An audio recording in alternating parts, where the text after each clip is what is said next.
أهلا بيكم معايا في قصة وحكاية جديدة. صلوا على النبي ويلا نبتدي قصتنا النهاردة. أنا كل حاجة في حياتي حصلت بسبب الشخص ده. كل حاجة غلط بدأت من عند الشخص ده. كان حب حياتي. وقفت قدام أهلي وتحديت الدنيا علشان أتجوزه، وما كانش حد من أهلي يعرفه ولا موافق بيه. خليته تقدم لي وأصريت عليه وقلت لهم يا إما ده يا إما مش متجوزة. أنا عايزاه هو وبس. محمود كان وحيد أمه وأبوه. والده كان متوفي، ومامته كانت بتاخد معاش باباه، وكانت هي اللي مدلعاه وكانت بتصرف عليه، وما كانتش مخلياه محتاج حاجة، يشتغل ولا ما يشتغلش، يروح يعمل حاجة ما يعملش، مش مهم. بس هي اللي كانت متكلفة بكل شيء، لأن باباه كان ضابط في الجيش، كان معاهم فلوس كتير قوي، كانوا بيقبضوا معاش كويس جدا، وأي مناسبات كان بيجيلهم زي مكافآت أو حاجة شبه كده يعني.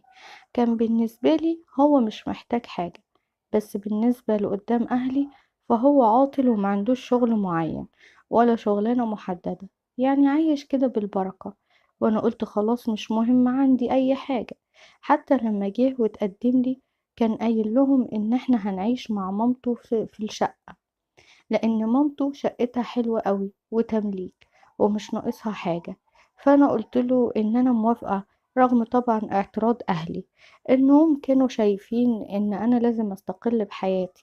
بس أنا أصريت إن أنا أتجوزه، وما عنديش مشكلة إن أنا أعيش مع مامته خالص، لأن مامته أصلا ست طيبة جدا ومحترمة جدا وراقية جدا جدا، وكانت حرفيا أطيب خلق الله. ودي حاجة كانت مطمناني إن أنا إن شاء الله هعيش حياة سعيدة، هعيش مع الشخص اللي أنا بحبه واللي أنا اخترته، ومامته كمان كويسة، وهعيش معاها. ويمكن يعني لو الدنيا ضاقت بينا هي اللي هتكون مصدر الفرج من بعد ربنا طبعا سبحانه وتعالى. وبداية حياتي معاه كانت كويسة قوي. عملنا كل حاجة بسرعة جدا، لأن هو ما كانش ناقصه أي حاجة. واتجوزنا وعشت أول شهر في أسعد أيام حياتي. كانت حياتنا هادية وجميلة، ورغم وجود مامته معايا في البيت إلا إني كنت باخد راحتي بكل شيء، لأن مامته هي وبس، ما كانش في حد تاني غيرها. وهي بصراحة كانت ست طيبة وزي البلسم. كانت بتعمل الأكل والشرب وتجهز لنا كل حاجة، وما كانتش بتخلينا نشيل هم أي شيء في الدنيا. وكانت هي اللي بتنزل السوق بعد الشهر ده، وكانت بتجيب لنا كل حاجة، واحنا علينا بس ان احنا نصرف ونتمتع، ومش اكتر من كده. بس ما في معرفش ليه مع الوقت كده ابتديت اشوف ان محمود كده انتهازي ونطع كده وقاعد في البيت ما بيعملش اي حاجة. فعلا ما عندوش مشكلة ان هو يكون ما بيشتغلش، وابتديت اكره ده فيه. زي فعلا ما كانوا اهلي بيقولولي، كرهت اللي هو مسنود على امه، حسيت ان هو مش راجل. وبقيت فعلا بكره وجوده المستمر في البيت، وعايزاه يخرج شوية ويرجع. احس ان انا كده متجوزة، يبقى شوية معايا يبقى شوية مشغول في شغله ويجي بعد كده. لكن ده كان لازقة في البيت، ما بيعملش اي حاجة الا ان هو ينزل يقعد شوية مع اصحابه ويرجع، ويقعد شوية مع اصحابه ويرجع. حسيت بملل واحساس غبي قوي، وحسيت ان اهلي فعلا كان عندهم حق، ان انا متجوزة واحد ما بيعملش اي حاجة غير ان هو معتمد على امه وبس. وطبعا طول اليوم ده يعني لازم اكون جاهزة له، وهو ما وراهوش حاجة غير السرير، يا السرير يا الأكل والشرب والتلفزيون. مامته شكلها كانت متعودة على كده وزهقت إن هي تتكلم معاه، لكن أنا بقيت ما كنتش متعودة على كده. ومع الوقت ابتديت أتضايق قوي، وابتديت أتكلم معاه في الموضوع ده. لما كملت تقريبا شهرين جواز قلت له بعدين يا محمود، هو انت هتفضل قاعد كده في البيت يا حبيبي؟ لازم تشتغل. حتى لو مامتك مش حرماك من حاجة، وفعلا هي بتجيب لنا كل شيء، بس لازم انت تحس بوجودك في البيت كراجل. اعمل اي منظر كده، شوف لك اي شغلانة، حتى لو شغلانة مش اليوم كله، بس يكون في اي حاجة انت بتعملها غير قعدتك دي. ده قعدة مملة جدا وتزهق حرفيا، ومش هينفع كده. في الأول خد الموضوع معايا بهزار، وقعد يقول لي انت عايزة ترتاحي مني يا هدهد ولا ايه؟ هو انت عايزاني امشي واسيبك ولا ايه؟ قلت له لا، مش موضوع كده، انا عايزك تكون راجل. عايزة احس ان انت وراك شغل وتيجي من الشغل زي الناس، زي ما كنت بشوف كده اخواتي الصبيان وابويا. اخواتي الرجالة كانوا بيشتغلوا وييجوا من شغلهم اخر النهار، ولو عايزين يخرجوا برضو بيخرجوا. ففعلا حسيت بايه ده، مش هينفع كده يا محمود. وكبر دماغه خالص من كلامي وخد كلامي ده بسطحية وبهزار، ومش عارفة ايه البرود ده. كلمته بعدها بشوية برضه في نفس الحكاية، لأني بجد زهقت وابتديت أتعب واتضايق. حتى العلاقة بدأت أكرهها، لأن مش كده، مش ال24 ساعة ومامته حرفيا سايبانا براحتنا كأننا عايشين لوحدنا فعلا. ولما كلمته تاني مرة بقى ابتدى ان هو يتضايق مني. ازاي الفتى المدلل اكلمه كلمة وازعله وضايقه؟ واتضايق مني وانفعل عليا وقعد يقولي لو انتي بتجيبي حاجة، لو ابقي اقطعها لي، لو انتي ناقصك حاجة ابقي تعالي اتكلمي معايا. قلت له لا، انا مش ناقصني، بس انا عايزة احس ان انت جوزي وانت اللي بتصرف. انت ما بتجيبش اي حاجة خالص، حرفيا مامتك اللي شايلة كل شيء. الشقة شقتها، مية ونور وغاز هي اللي بتدفع، السوق والخضار والحاجة هي اللي بتجيبها، حتى اللبس هي اللي بتجيبه. طب وبعدين مش هينفع كده. الموضوع بدأ فعلا يبقى ممل، خصوصا بعد ما اتفاجئت وعرفت ان انا حامل، رغم ان انا كنت عاملة حسابي ان انا ما خلفش في اول الجواز خالص. قلت ان انا هستنى سنتين ولا حاجة عبال ما اخلف، لكن ربنا اراد وبقيت حامل فاول طفل ليا. ساعتها قلت له لا، لازم لك وقفة، يبقى لازم حد يتكلم معاك. وصدرت له امي علشان تكلمه، ومرضتش ادخل بابا في الموضوع، رغم ان اصلا امي كانت قايلالي الكلام ده. بس الانسان فعلا ما بيتعلمش بالساهل، ولما بيجرب الحاجة ويعيشها بيتفاجئ وكده. بس لما عشت معاه وهو كده فعلا اتضايقت وما استحملتش الهم. خد كلامي وكلام ماما وزعل شوية. يعني أنا كلمت ماما بس في النهاية مع كلمتين حلوين من حماتي اللي كانت زي القمر، قدرت تهديه من ناحيتي. وقالت له حبيبي جرب تشتغل، مش هيحصل حاجة، اشتغل في أي حاجة وبلاش قعدتك في البيت دي. وفعلا بدأ إن هو يسأل وما لقاش غير محل ملابس يقف فيه. قلت حلو، مش مشكلة.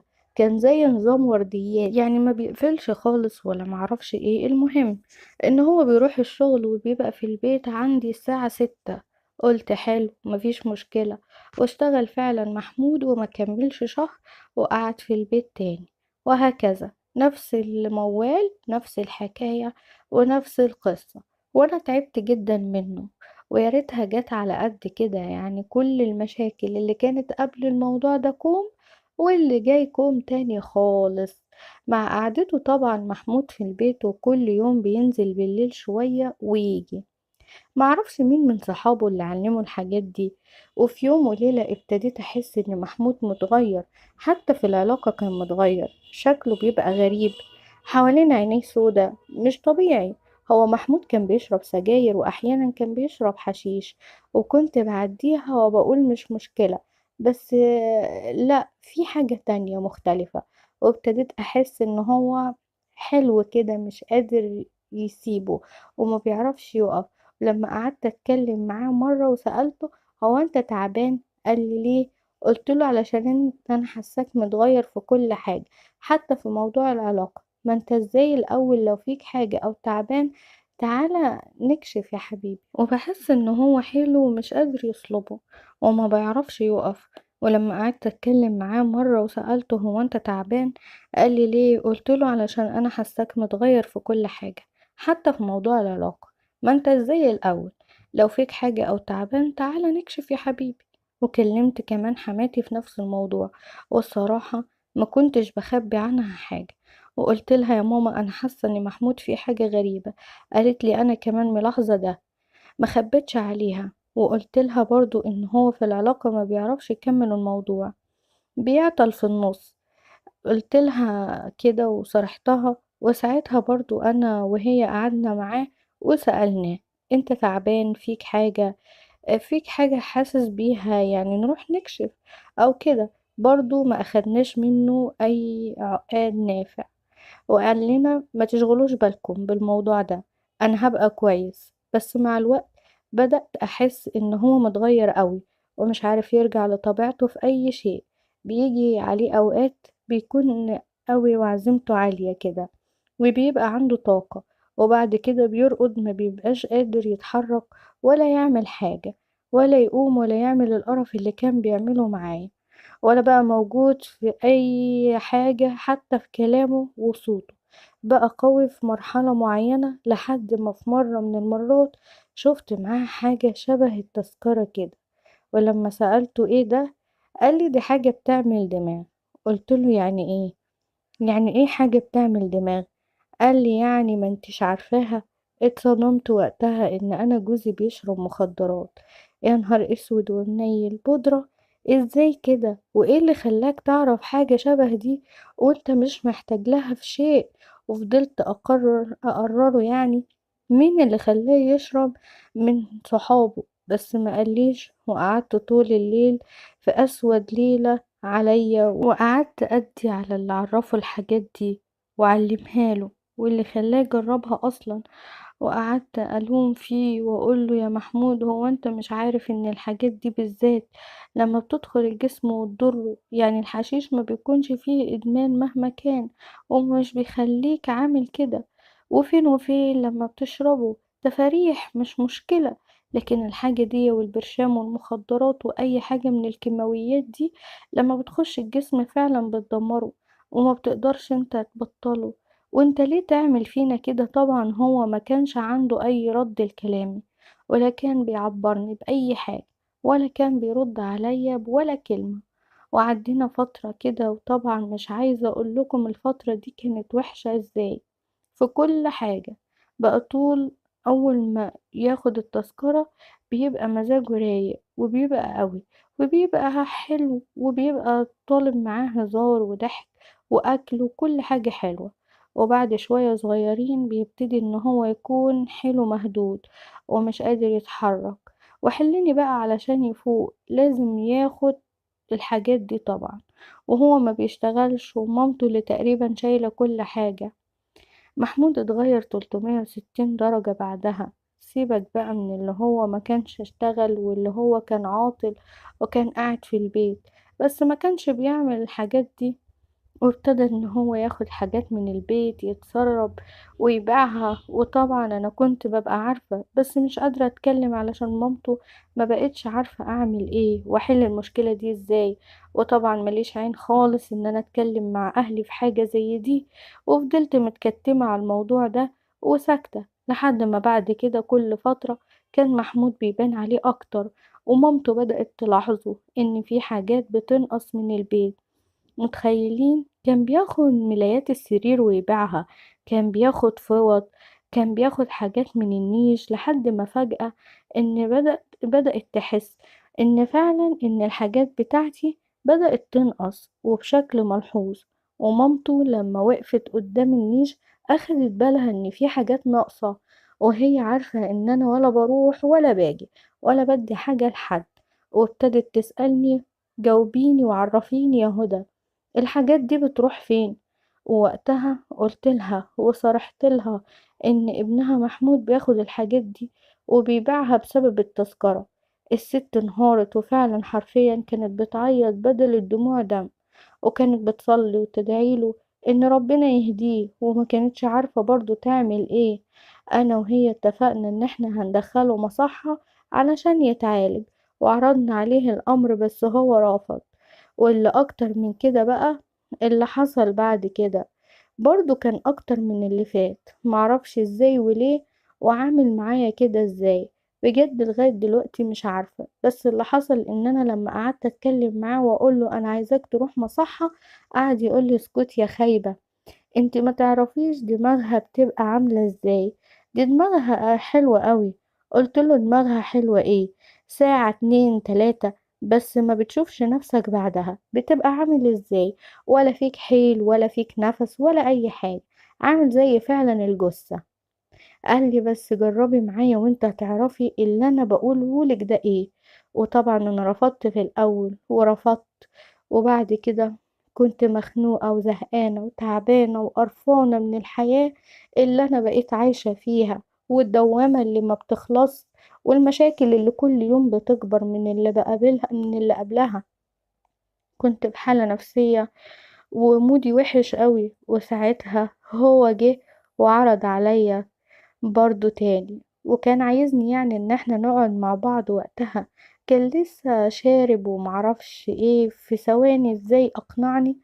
وفعلا خدت معاه وخدت من هنا، والحياة بالنسبة لي بقيت وردي من هنا، ونسيت كل الهموم وكل اللي هو عامله فيا لمدة ساعات قليلة. وبعدها لقيت نفسي زهقانة وقرفانة وعايزة أشرب تاني وتالت ورابع، وبرضه رجلي جت في الموضوع، رغم ان انا كنت بحذره وبزعقله وبقوله انت ازاي عملت كده وازاي جريت وازاي وازاي ومش عارفة ايه، الا انا نفسي وقعت في نفس المحظور وعملت نفس اللي هو عمله، وجربتها وانا عارفة خطورتها وعارفة ايه اللي بيحصل، وكنت بتعارك معاه علشان كده اصلا، يعني فاهمة كل حاجة وعارفة كل حاجة.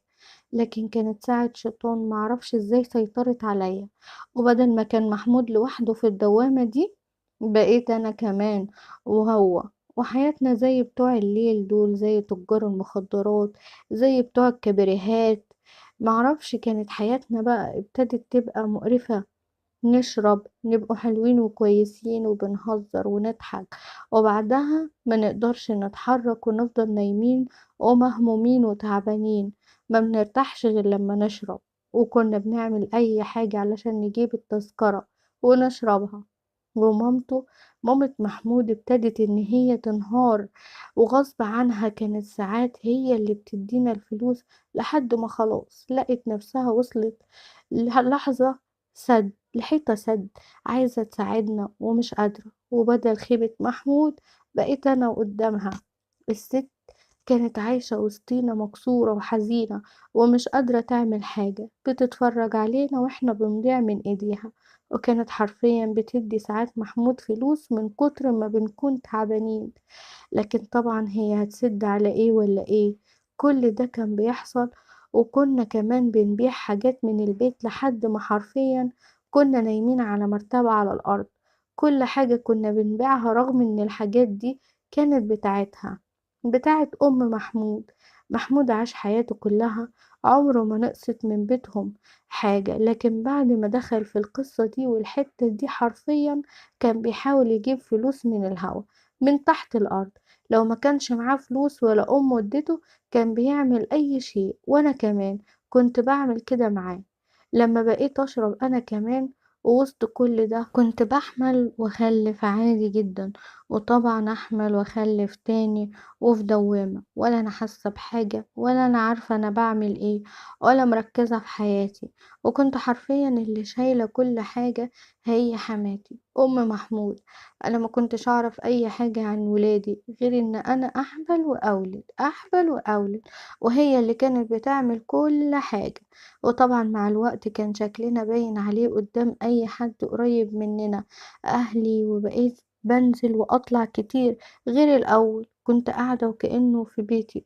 وبقيت بروح عند أمي، أروح السوق عند أبويا اللي كان عنده محل. كنت بحاول إن أنا أتنطط برضو وأخترع بقى قصص وحكايات لأمي علشان ترضى تديني فلوس، وعلشان أبويا يديني فلوس. وحاجات كتيرة حاجات كتيرة حصلت وسط كل ده، وكل ده برضو كوم، واللي جاي كوم تاني خالص مع الوقت. وبدأنا خلاص نخلص كل حاجة. حجج وأعذار أهلي كانوا بعد كده بيساعدوني لما شافوا حالتنا زي الزفت، وطبعا من غير أي كلام ولا مبررات، هما كانوا عارفين اللي بيحصل. وحاولوا معانا احنا الاتنين اكتر من مرة ان احنا ندخل مصحة علشان نتعالج، ومجرد ما كنا بنتعالج بنرجع تاني زي ما احنا. اول ما بنتجمع مع بعض واول ما بنخلص الكورس في المصحة بيكون المفروض قايل لنا محدش يقعد مع حد كان بيشرب معاه. وطبعا ده جوزي، بمجرد ما ان احنا الاتنين بنتجمع كنا بنرجع نشرب تاني. كل ده كان بيحصل وسط كل اللي احنا فيه ده. بعد كده كانت اهلي ساعات بيجيبولي مثلا لبس لاولادي، حرفيا كنت باخد اللبس ابيعه. ما كنتش بعمل اي حاجة لاولادي ولا حتى كانوا بيلبسوه. ممكن يكونوا جايبين لهم لبس غالي جدا وانا اروح ابيعه ب500 جنيه ولا حاجة زي كده، علشان بس اجيب الحاجة اللي انا عايزاها دي. محمود نزل واشتغل على فرش في الشارع علشان برضو الحاجة دي، مش عشان حاجة تانية. او ما كانش بيعمل حاجة غير ان هو بيجيب سجاير ويجيبها. وما كانش بيكفي برضو، لان انا وهو خلاص وصلنا لمرحلة ان احنا بنبقى عايزين الحاجة دي باستمرار. الحاجة دي كده كان عندنا غباء او شراسة مش عارفة طبعا. كل اللي حوالينا كده بدأ يمل مننا. اكتر من مرة نخش مصحة ونطلع زي ما احنا بناخد فلوس وبنضيعها في الهوا. كل حاجة حوالينا بنبيعها. لو أمي كانت بتقدم مساعدة فبطلت، لو أبويا كان بيساعدني فبطل. ومحمود مش ملاحق، ومامته ربنا يكون في عونها من اللي احنا عملناه فيها، وهي فعلا اللي شايلة كل حاجة. بقيت بمشي وبروح وباجي، بروح أقف معاه في الشغل، وبقينا نتجنس كل يوم علشان نعرف نجمع تمن الحاجة دي. مع الوقت محمود بدأ إن هو يعرفني على أصحابه، لأن كنت بنزل معاه الشغل علشان نعمل أي حاجة. عارفين